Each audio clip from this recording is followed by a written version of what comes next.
Hello, my dear soldiers. Today, we are going to talk about a new topic that is government auditing. Basically, in this particular chapter, we deal with government enterprises like government company, government corporation, and government department.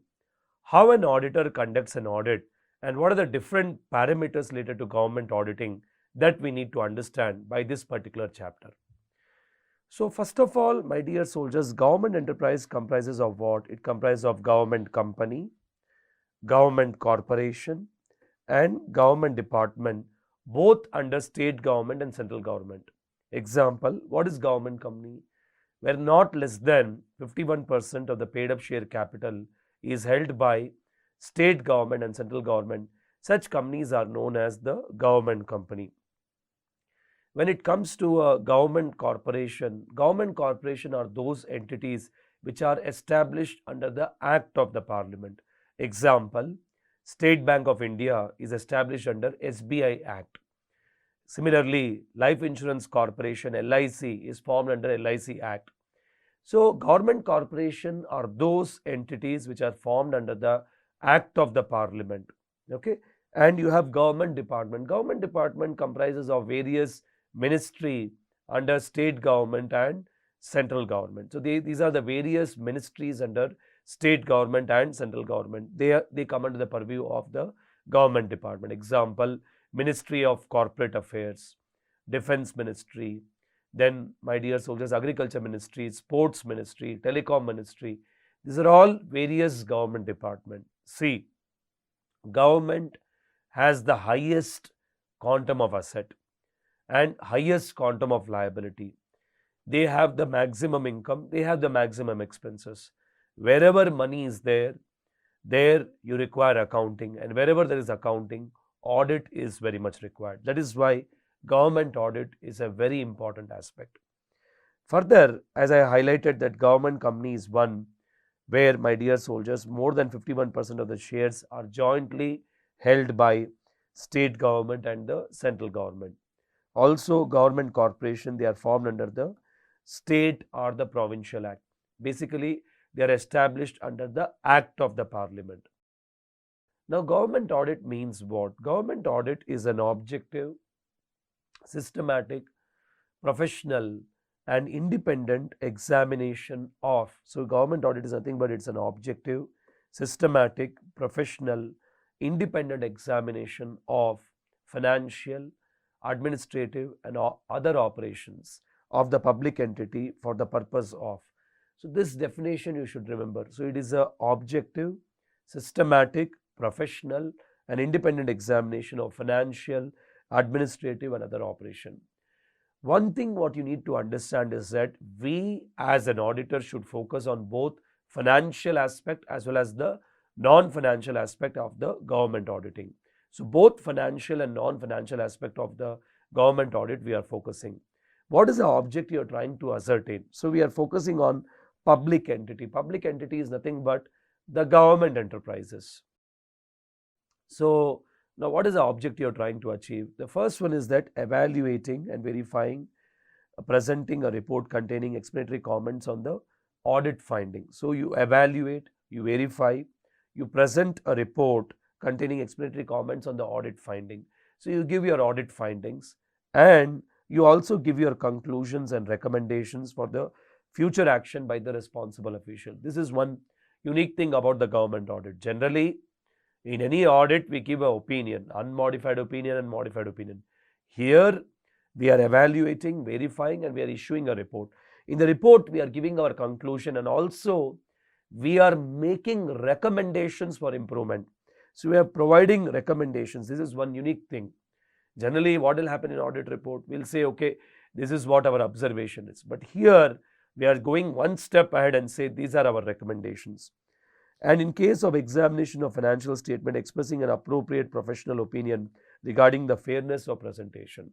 So whether the financial statement show true and fair view, that we need to understand and analyze. So this is what we understand about the government auditing.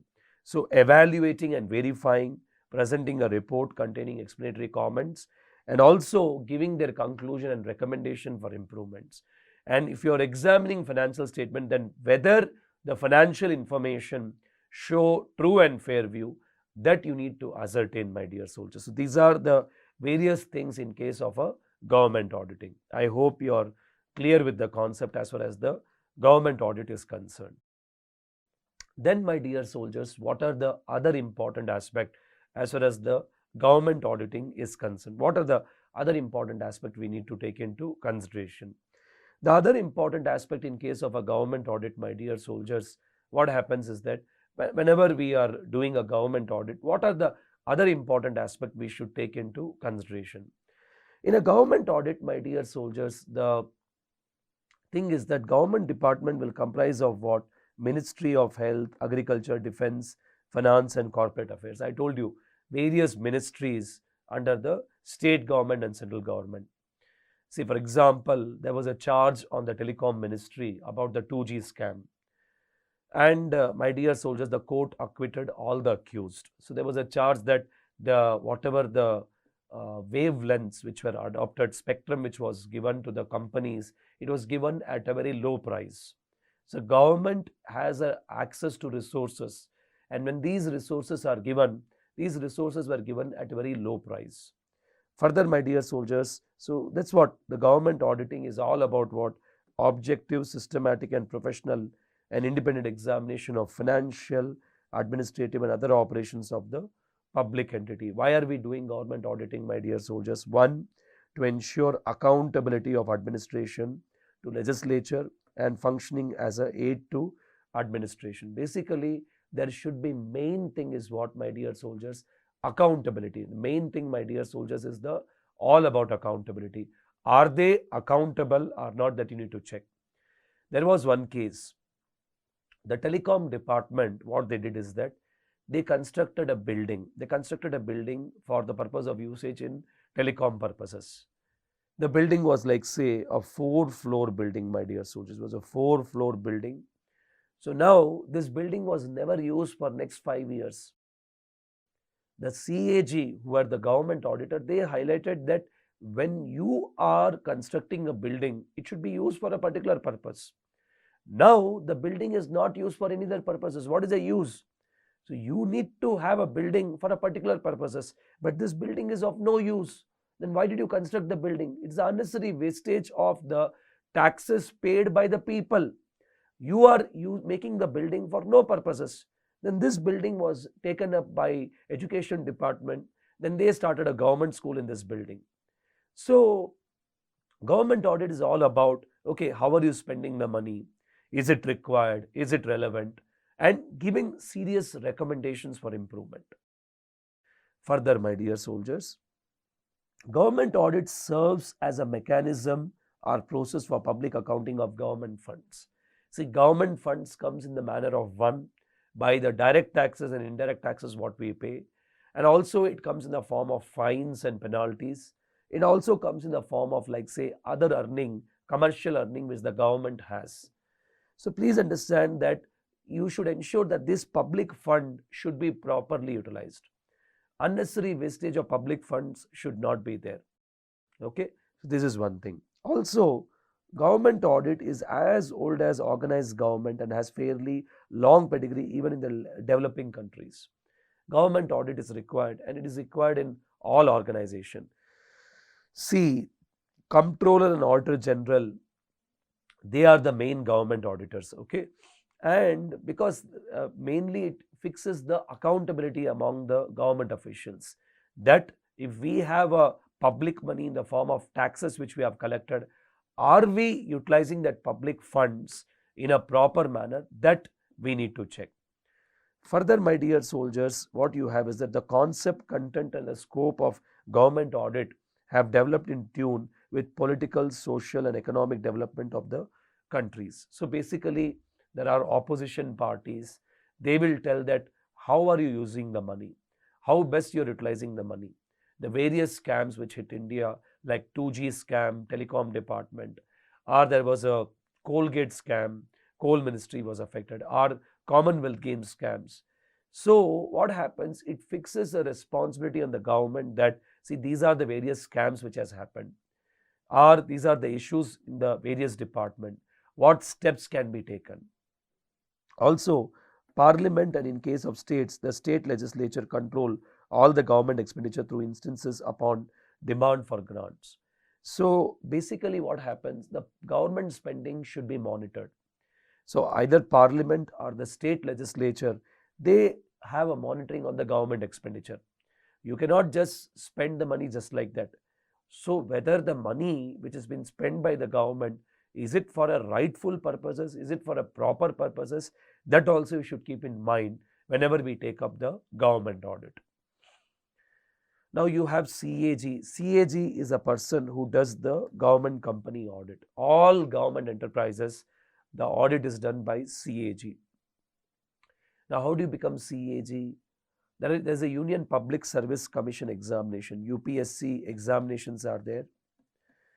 The Union Public Service Commission examination is there. There you have various courses, IAS, Indian Administrative Services, IFS, Indian Foreign Services.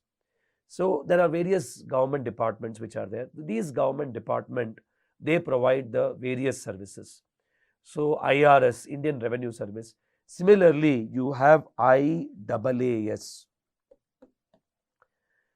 Indian Accounts and Audit Services. You have to pass this examination, then you are eligible to become CAG, and the President of India or the governor of a particular state will appoint a CAG. Okay, this is how it is. So CAG basically, he is the main government auditor. He audits the government department, and in case of government company, the appointment of auditor is also done by the CAG. Further, my dear soldiers, what are the various other aspects in the government audit? The main idea underlying this control is that no expenditure can be incurred unless it has been voted upon by the parliament for state legislature, and the funds for each expenditure must be provided out of the consolidated fund of India or of the state. See, first of all, main thing is that the parliament is incurring expenditure. So parliament means what? The ruling party cannot just decide, okay, we are going to incur such expenditure. They need to put the proposal in the parliament, and the parliament, what they will do, they'll take the proposal and say, okay, fine, they'll vote in favor of such expenditure, and accordingly the expenditure will be incurred. So grants will be given to the state government. Again, the parliament should sit, have a discussion, okay, these are the various grants to be given to the state. When the new state Telangana was created, Telangana and Andhra Pradesh required funds. So government will decide, okay, we need to grant some funds. The parties were happy, unhappy about the funds which were granted. Some parties, they said, no, the grants which are granted is not so much actually. So again, it depends upon the political debate. But what I'm trying to say is that if any funds have to come, it has to come out of the consolidated fund of the state or the central government. What is this consolidated funds? See, there are two types of funds government has: consolidated funds and contingency fund. Consolidated funds are those funds which are used for day-to-day regular activities of the government. Example, salary to the government employee. It is paid out of consolidated funds. Then you also have, like, say, maintenance, then health, education. These are all day-to-day expenditure of the government. And you have contingency fund. Now, when we talk about contingency fund, a contingency fund, my dear soldiers, it is there only for the purpose of emergency. Whenever there is an emergency, we have contingency fund in our hand. So that is what we understand by the contingency fund. So contingency fund, my dear soldiers, always it is utilized whenever there is an emergency. Say, for example, earthquake, tsunami, those kind of things are incurred as far as the contingency fund is concerned. Or there was a war, in case of a war, or any natural disaster, we use the money out of the contingency fund.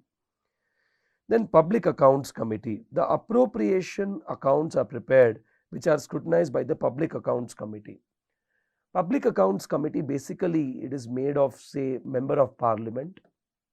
It's like a subcommittee of the member of parliament. Okay, this Public Accounts Committee, my dear soldiers, will scrutinize all the expenditure.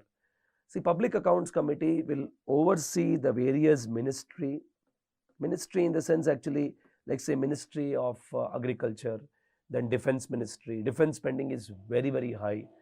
So they will try to oversee the function of government department. Further, my dear soldiers, also governmental activities with the attendant increase in expenditure, revenue and capital, and in the receipts and borrowings to match the expenditure. So please understand, my dear soldiers, that sometimes what happens, the government activities will involve high amount of expenditure, high amount of income. So you need to do matching of, my dear soldiers, the income and expenses as well as the revenue and the capital. So that matching has to be done. So we need to focus our attention towards these areas actually. So matching concept should be there. Matching means what, my dear soldiers? The revenue should be matched with the expenses as well as the capital with the asset. This matching concept should be there, okay, whether it is reasonable or not. Okay, you cannot incur unnecessary expenditure which are not in the normal course of business. Example, in case of Commonwealth Games scam, there was an allegation, let me use the allegation which is prescribed by the media, that almost 60,000 crore was incurred. And 60,000 crore, my dear soldiers, was incurred for Commonwealth game, when in other countries almost less than 5,000 crore was incurred. So there may be a situation like this. So it is not going as per the matching concept. Further, my dear soldiers, in the case of government audit, what you need to consider, the government has entered the business field, and the business is not in the same as the government administrating law and order, attending to the regulatory function. Please understand, the government which has entered into business field and government which is monitoring into laws and regulation, they are not one and the same. Say, take example, BSNL is providing the services. Now it is competing with the private players. Similarly, there are some government companies which are competing with the private players. So that aspect you have to consider. Further, change in the character of the government and the complex nature of its activities, including the regulatory functions in the international environment, called for a change in the nature and the scope of the audit. So sometimes what happens, over a period of time, the government keeps on evolving, they keeps on changing their functions. So government undertakes various activities. So in such case, okay, we are doing government audit, we are accountable to our people. At the same time, we are also accountable to the international community. For example, human welfare, welfare of poor people, old people. So those welfare activities are taken by the government. Mainly, you call them as social activities. Audit has been involved from accountancy and regulatory check to evaluation of end results of the operation of the government. Not only in the audit, you're checking the numbers, but also whether the government is doing their job in a proper sense. Say, for example, are they incurring unnecessary expenditure? Where the government is having wastage of any resources. So not only it is focusing on financial area, but also on non-financial area as to the operations of the government department. Further, my dear soldiers, the essentials of auditing governmental activities with the attendant increase in expenditure, revenue, capital, and in the receipts and borrowing to match the expenditure. As I told you, mainly matching of expenditure that you are taking into consideration. And also function of government audit, my dear soldiers, in India, the function of government audit is discharged by Independent Statutory Authority of Comptroller and Auditor General through Agency of Indian Audit and Accounts Department. So this is the main authority, CAG. I was highlighting about this. Comptroller and Auditor General, they are main people who are responsible for discharging the government audit function. So CAG, I told you that they have to pass the examination IAAS. Audit is necessary function to ensure accountability to executive, to parliament, and within the executive of spending agency to the sanctioning and controlling authorities. So parliament is incurring expenditure. They sanction, the parliament will sanction certain expenditure. Is it properly authorized? Is it properly recorded? Is it required? So each and every aspect of expenditure is checked. The purpose objective of audit is need to be tested as a touchstone of public accountability. Ultimately, Government is acting as a trustee. They are collecting money from the public and they are telling the public that, see, this money I am holding it for your expenditure, for the government expenditure. This is for your purposes. So it is highlighting in that particular manner. Further, my dear soldiers, understand that whether the activity of the government, are they complying the rules and order? Are they complying with all rules and order? Are they complying with the constitution? Are they complying with all laws and regulation? Ultimately, this is also highlighted in the government audit, that whether any transaction that is incurred, is it in the ambit of any laws and regulation, rules and order, and is it as per the requirement of Constitution of India? That you need to check as far as the government audit is concerned. So I hope you are clear as to what is government audit, what do we understand by government audit. I hope you are clear with this particular concept. With this, my dear soldiers, we complete our discussion on the government audit preliminary part.